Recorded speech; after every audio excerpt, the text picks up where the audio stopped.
Let's reveal an all-new car here together on Autogefühl with Thomas. For you here today, the all-new Mercedes AMG GT. And they indeed follow a completely different concept now.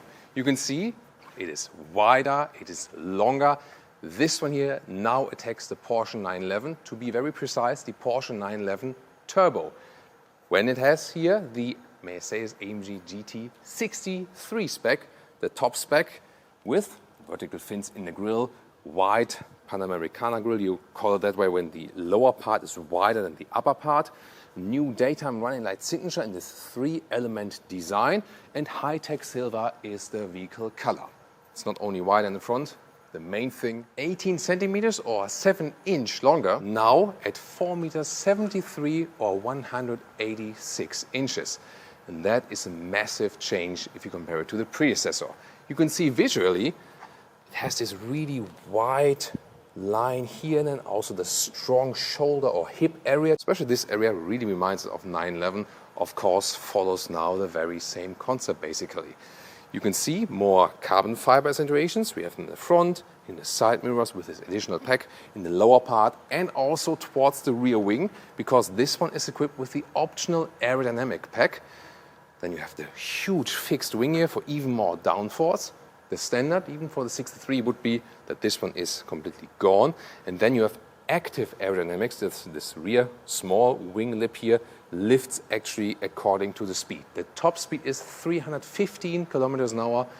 That's 195 miles per hour. And here the 63 spec needs 3.2 seconds to 100 kilometers an hour at 62 miles an hour. Of course, pretty impressive.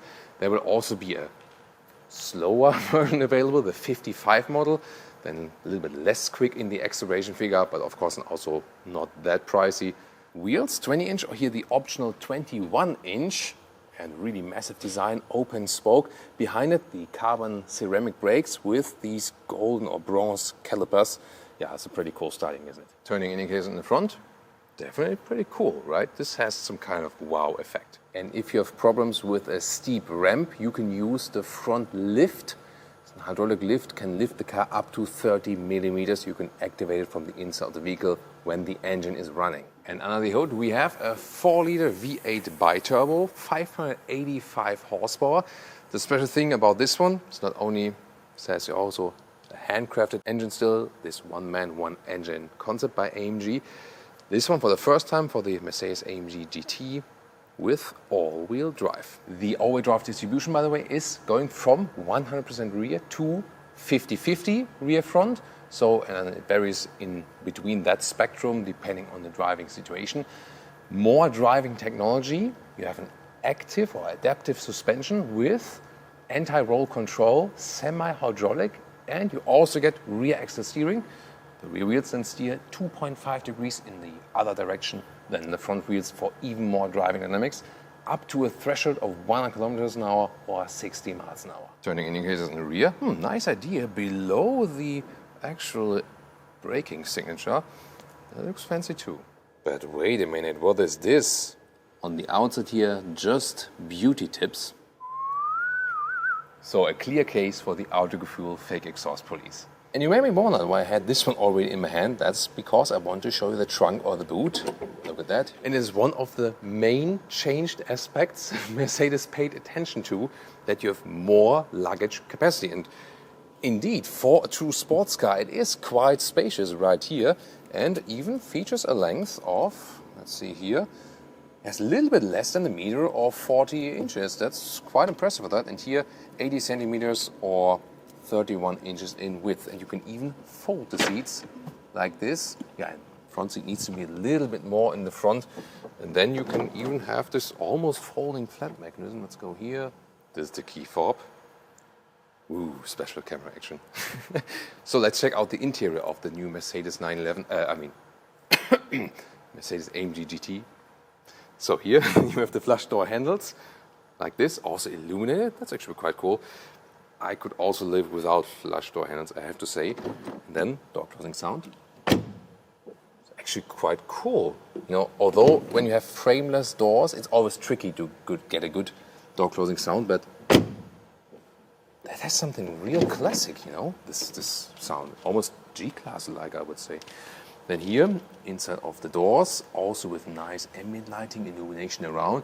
Here you can also get carbon fiber, and that's to me good because then you have a little bit less of black piano lacquer right here. Optional Burmester sound system for a true authentic sound. Then the steering wheel, typical AMG style with the two-spoke design. Here you have the controls. We're soon going to show that in detail of all the driving controls, driving modes and so on. This steering wheel you see is also available with microfiber side and carbon fiber at the top or the lower part. To me, the most favorable option. Feels cool, looks cool.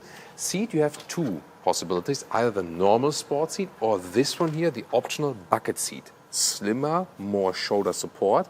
And here, this optional bucket seat is also available with microfiber on the inside, which would be the raciest and also more comfortable option, because here the seat itself is actually quite stiff, quite hard.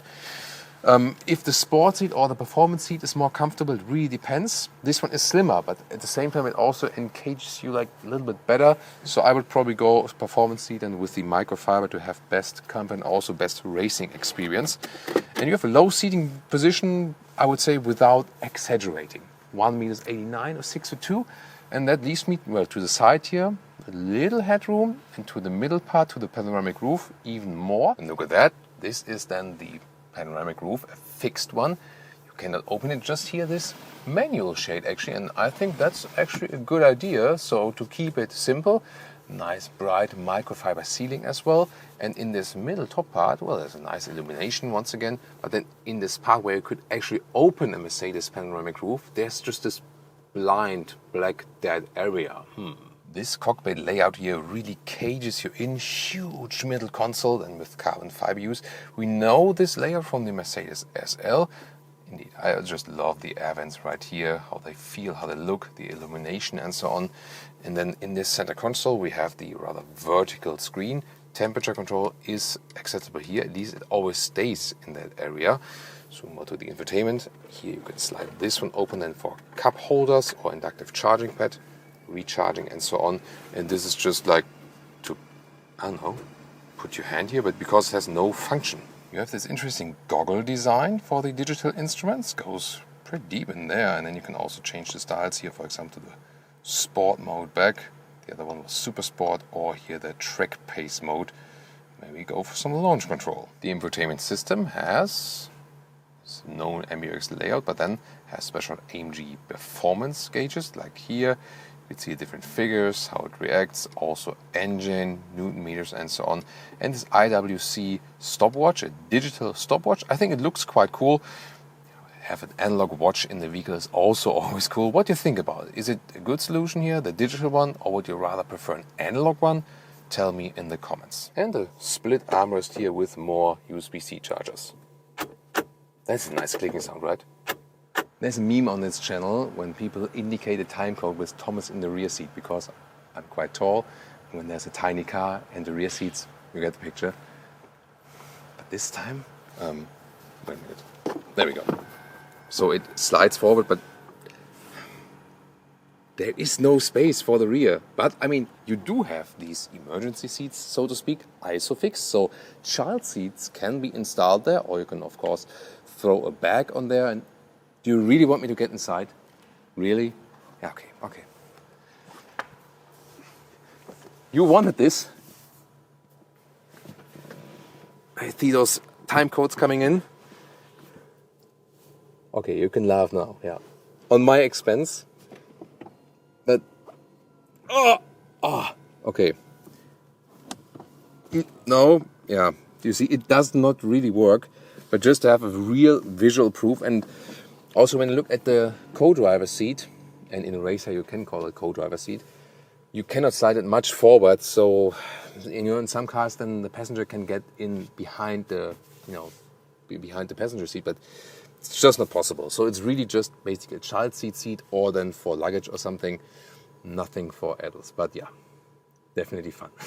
Well, someone had to film me from the back, looking towards the front to show the cockpit. So thank you everyone, Leah, to squeeze yourself in there in the back. This is how you can make use of the rear space as an adult. Well, and as I said, the Mercedes AMG GT Roadster is basically the Mercedes SL now. Tune into that review or check out the Porsche 911 Turbo, well, to be precise here, the 911 Turbo S. Let's go.